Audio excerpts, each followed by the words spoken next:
आणि आता पाहणार आहोत सविस्तर दिवसभराच्या बातम्या। तर शेतकरी लॉंग मार्चच्या मागण्यांवरती राज्य शासनाने सकारात्मक निर्णय घेतलेले असून त्याची तातडीने अंमलबजावणी करण्याचे निर्देश जिल्हा प्रशासनाला देण्यात आल्याचं मुख्यमंत्री एकनाथ शिंदे यांनी आज विधानसभेत निवेदनाद्वारे सांगितलं। मात्र एकनाथ शिंदेंनी केलेल्या आवाहनानंतरही शेतकरी अजूनही मोर्चावरती ठाम आहेत। राज्य सरकारने दिलेल्या आश्वासनांची अंमलबजावणी होत नाही तोपर्यंत मोर्चा मागे घेणार नसल्याचं शेतकरी नेते JP गावित यांनी सांगितलंय।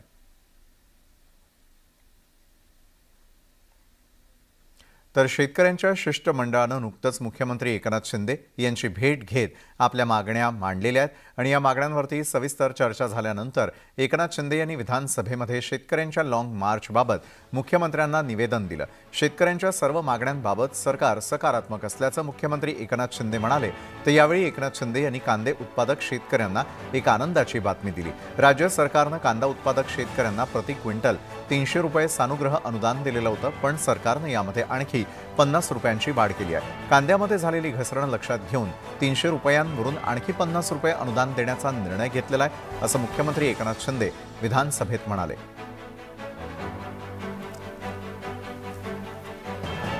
या सर्व बाबींचा विचार करण्यासाठी सर्व संबंधित मंत्री महोदयांची एक समिती गठीत करण्यात आलेली आहे। अध्यक्ष महोदय, या समितीमध्ये माजी आमदार, आपली शासकीय आणि मंत्री महोदयांची कमिटी, त्याच्यामध्ये माजी आमदार JP गावित व आमदार विनोद निकोले यांनाही सदस्य करावे व समितीने 1 महिन्याच्या आत अहवाल द्यावा असे आदेश या ठिकाणी देण्यात आलेले आहेत। ताबडतोबीने जे निर्णय घेतले त्याची अंमलबजावणी तिथे 100% होईल अशा प्रकारचे निर्देश मी आता निवेदन केलं। त्याच्या अगोदर सगळ्यांना आपण हे सगळ्या सूचना पण देतोय, तातडीने सूचना दिलेल्या आहेत।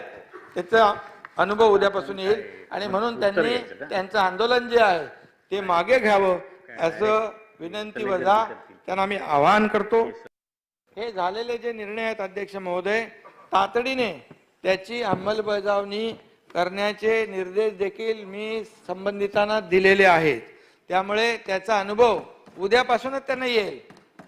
स्वतः जिल्हाधिकारी, प्रांत अधिकारी, तहसीलदार जे अधिकारी संबंधित फील्डवर जातील आणि त्यांना जो काही म्हणजे प्रत्यक्ष निर्णय घेतलेला जो आहे त्याची अंमलबजावणी होण्याचा अनुभव देखील त्या ठिकाणी येईल। तर राज्य सरकारने दिलेल्या आश्वासनांची अंमलबजावणी होत नाही तोपर्यंत मोर्चा मागे घेणार नसल्याचं माजी आमदार JP गावित यांनी म्हटलं। राज्य सरकारने गठीत केलेल्या समितीचा अहवाल येईपर्यंत मोर्चा सुरू राहणार असल्याचंही त्यांनी म्हटलंय। वनजमिनींचे पट्टे यासाठी समिती गठीत केलेली आहे, मात्र जमीन कसणाऱ्यांचे दावे पुन्हा तपासून जमीन ताब्यात देण्याची मागणी गावितांनी यावेळी केली। तसंच सोमवारपर्यंत लॉंग मार्च वाशिंद मुक्कामी राहणार असल्याचंही गावितांनी सांगितलंय।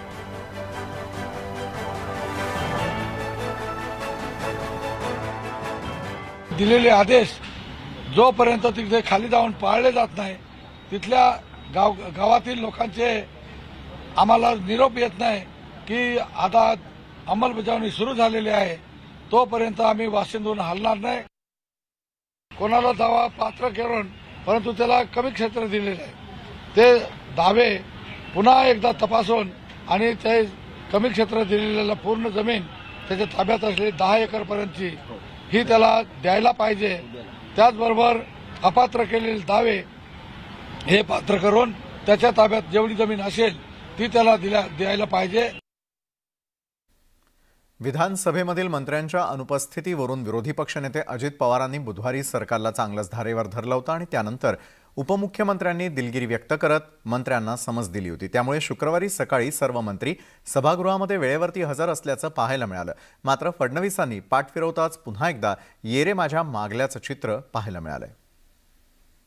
त्यांना गांभीर्य नाही, आम्ही तर काही शब्द असे वापरतो की आम्हालाही मनाला वाईट वाटतं। विधिमंडळ अधिवेशनादरम्यान मंत्र्यांच्या दांडीवरून पुन्हा एकदा अजित पवारांचा पारा चढला। पहिलं तर बाकडं सगळं मोकळंच असतं, कधी त्याच्यामध्ये लोकच नसतात। शुक्रवारी विधानसभेत विरोधी पक्षनेते बोलत असताना सरकारमधील एकही मंत्री उपस्थित नसल्यामुळे अजित पवारांनी सरकारचे चांगले वाभाडे काढले। मंत्री वारंवार गैरहजर राहत असल्यामुळे अजित पवारांनी तीव्र शब्दात नाराजी व्यक्त केली. मी हे अधिवेशन सुरू झाल्यापासून सांगतो, ह्यांना गांभीर्य नाही. आम्ही तर काही काही शब्द असे वापरतो की आम्हालाही मनाला वाईट वाटतं, परंतु अक्षरशः भोंगळ कारभार ज्याला म्हणतात, कुणी सिरियस नाही. पहिलं तर बाकडं सगळं मोकळंच असतं, कधी त्याच्यामध्ये लोकच नसतात. मंत्री सभागृहात बसण्याऐवजी लॉबीत फिरत असल्याचा आरोप धनंजय मुंडेंनी केला. मंत्री जनतेच्या प्रश्नावर गंभीर नसल्याची टीकाही मुंडेंनी केली आहे.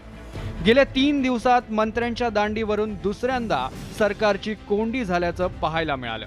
मुंडे यांनी मंत्र्यांच्या बेफिकिरीचाच पाढा अध्यक्षांसमोर मांडला. अध्यक्ष महाराज, ज्या वेळेस 293चा विरोधी पक्षाचा ठराव सन्माननीय विरोधी पक्षनेते मांडतात, त्यावेळेस कमीत कमी मुख्यमंत्र्यांनी आणि मुख्यमंत्र्याला जर वेळ नसेल तर उपमुख्यमंत्र्यांनी त्या ठिकाणी थांबायला पाहिजे. अध्यक्ष महाराज, मागच्या काळात तर फक्त मुख्यमंत्री होते, उपमुख्यमंत्री नव्हते. तर यात सदनामध्ये विरोधी पक्षांनी काय बोलायचं आणि अध्यक्ष महाराज सरकार काय करणार नाही.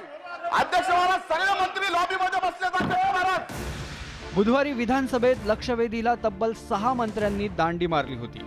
त्यामुळे संतापलेल्या अजित पवारांनी राज्य सरकारवर जोरदार हल्लाबोल केला. अध्यक्ष महोदयांना जनाची नाही मनाची काही वाटत नाही का? यावेळी उपमुख्यमंत्री देवेंद्र फडणवीस यांनीही या गंभीर बाबीची दखल घेत दिलगिरी व्यक्त केली. तर सत्ताधारी पक्षाचे आमदार कालिदास कोळंबकरांनीही मंत्र्यांना घरचा अहेर दिला होता.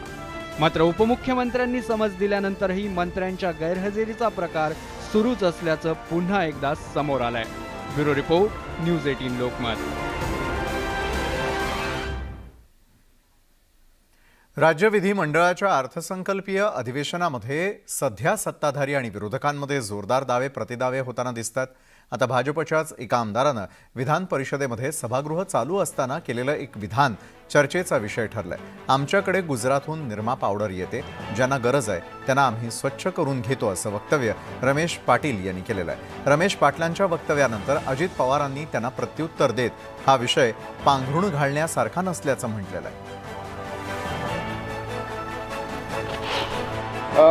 भूषण देसाई हे बीजेपी मध्ये आलेले आहेत. तिथं काय केलं आम्हाला माहिती नाही. कोणतरी काल सांगितलं का 400 कोटीचा MIDCच्या प्लॉटची फाईल आहे म्हणून ते इथे आले.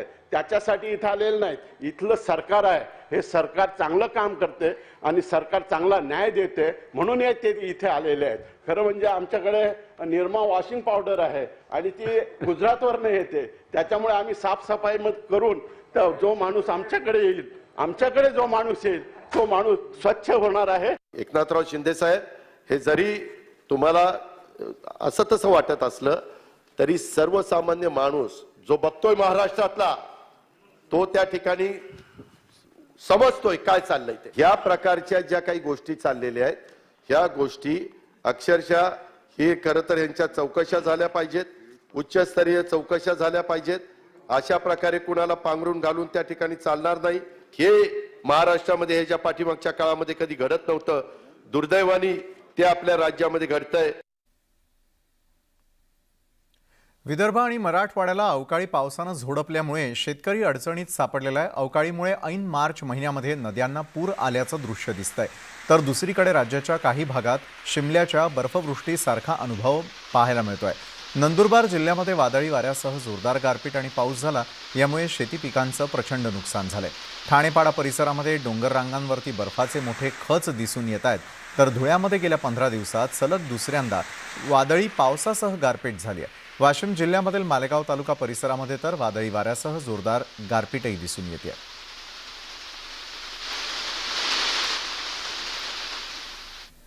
राज्यामध्ये अवकाळी पावसानं थैमान घातलेलं आहे. वादळी वाऱ्यासह आलेल्या पावसानं पिकांचं मोठं नुकसान झालं.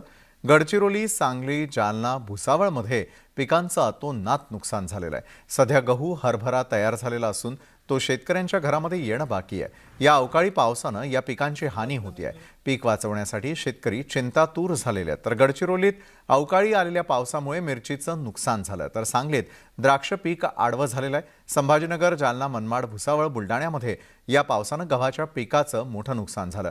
काढणीला आलेला गहू हा अवकाळी पावसानं झोपला. यामुळे शेतकऱ्यांचं मोठं नुकसान झालंय. या गहू पिकामुळे शेतकऱ्यांना मोठी आशा होती, पण तेही पीक अवकाळी पावसानं हातचं उद्ध्वस्त केलेलं आहे.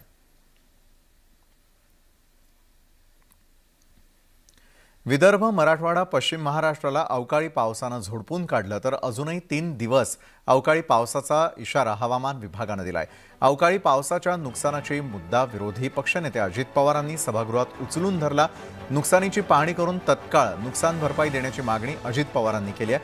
त्यावर मुख्यमंत्री एकनाथ शिंदेंनी उत्तर दिलंय. सरकार संवेदनशील आहे का नाही कळायला मार्ग नाही. अब्दुल सत्तार साहेबांनी स्वतःच्या सिल्लोड मतदारसंघात शेतकऱ्यांच्या आत्महत्येविषयी तरी असे काळीज उलटे करायला नको होते. अवकाळीने शेतीचे फार नुकसान झालेले नाही असे तारेही त्यांनी तोडले. इकडे राज्याचे तत्पर मुख्यमंत्री कुणाचाही फोन उचलतात, असे व्हिडिओ फिरतात आणि त्यांच्या वाचाळ मंत्री मात्र आधार देण्याच्या ऐवजी शेतकऱ्यांची अशा प्रकारची कुशेषा करतात. अध्यक्ष महोदय, कसं चालेल? आम्ही देखील शेतकऱ्यांचा प्रतिनिधित्व करतो, आम्ही पण शेती आमचा मूळ व्यवसाय. आणि अध्यक्ष महोदय, काल अक्षरशः गालीच्या पसरावा अशा पद्धतीनं बर्फाचा थरच्या थर वेगवेगळ्या भागामध्ये पसरलेले. अध्यक्ष महोदय, आता इथं बघा, अवकाळी पावसाने गारपिटीनं महाराष्ट्रातील अनेक जिल्ह्यात गहू, हरभरा, पालेभाज्या आणि फळ पिकांची वाट लागली. अजून आठवडाभर कुठं ना कुठं पाऊस पडण्याची, गारपीट होण्याची शक्यता आहे. अध्यक्ष महोदय, सरकारने तातडीनं पंचनामे करून मदत केली पाहिजे. हातातोंडाशी आलेलं पीक जर शेतकऱ्यांचं गेलं तर शेतकऱ्यांनी न्याय मागायचा कुणाला? शेतकऱ्यांनी पाहायचं कुणाला? मी नांदेडच्या कलेक्टरशी स्वतः बोललो रात्री. नांदेडचा कलेक्टर आता स्वतः अर्धापूरला आणि मुदखेडला स्वतः गेले, ते तिथे पंचनामे सुरू आहेत. नाशिक कलेक्टरशी मी बोललोय, तिथले पंचनामे सुरू आहेत आणि त्याचाही अहवाल ते पाठवत आहेत.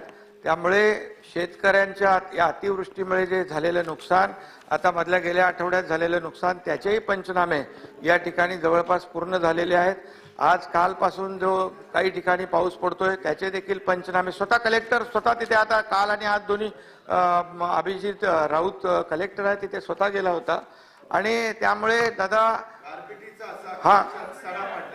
त्यामुळे शेतकऱ्यांच्या मागे आपण उभे राहणारच आहे, राहिलोच आहे ना. आणि त्यामुळे जे सगळे नियम निकष डावलून आपण त्यांना पूर्वी देखील मदत केलेली आहे आणि आजही आपण मदत करतोय. त्यामुळे बिलकुल काळजी करू नका. शेतकऱ्याला हे सरकार ब्रेक नंतर आपल्या सगळ्यांचं पुन्हा एकदा स्वागत. बीडच्या आष्टी तालुक्यामध्ये घातक रसायनांपासून दूध तयार करणाऱ्या कारखान्यावरती धाड टाकण्यात आली आणि महत्त्वाचं म्हणजे घातक रसायनं तसंच पावडरची भेसळ करून तयार केलेल्या दुधाची पुण्यातल्या मंचर शहरामध्ये विक्री केली जायची. जगदंबा मिल्क प्रॉडक्ट ही कंपनी हा काळा धंदा करत असल्याचं तपासात समोर आलंय. याबाबत माहिती मिळताच अन्न व औषध प्रशासनाच्या अधिकाऱ्यांनी धाड टाकत 89 लाखांचा मुद्देमाल जप्त केला. भेसळीसाठी वापरल्या जाणाऱ्या पावडरच्या 132 गोण्या, रसायनांचे पत्र्याचे 220 डबे जप्त करण्यात आलेले आहेत. या प्रकरणी राष्ट्रवादीचा जिल्हा उपाध्यक्ष सतीश शिंदे यांच्यासह नंदू मेमामे विरोधामध्येही गुन्हा दाखल करण्यात आलेला आहे.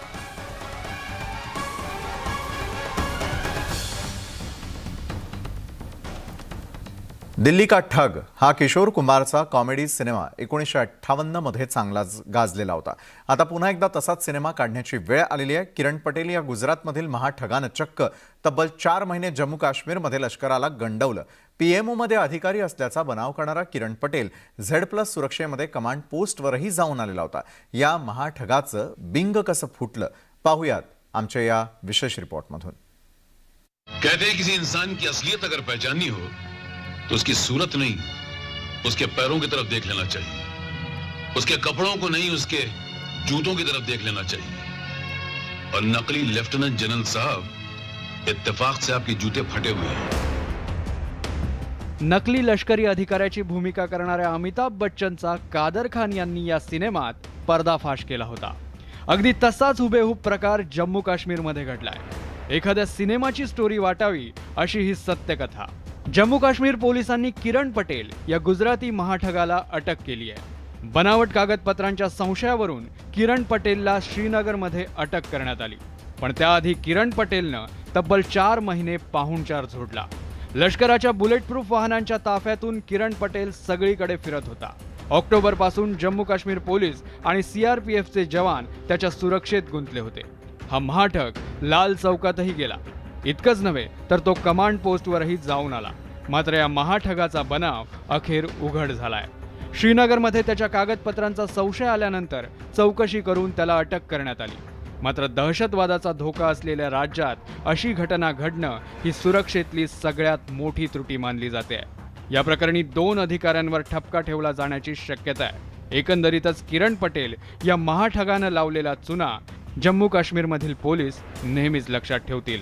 Bureau report, news 18 Lokmat. तर या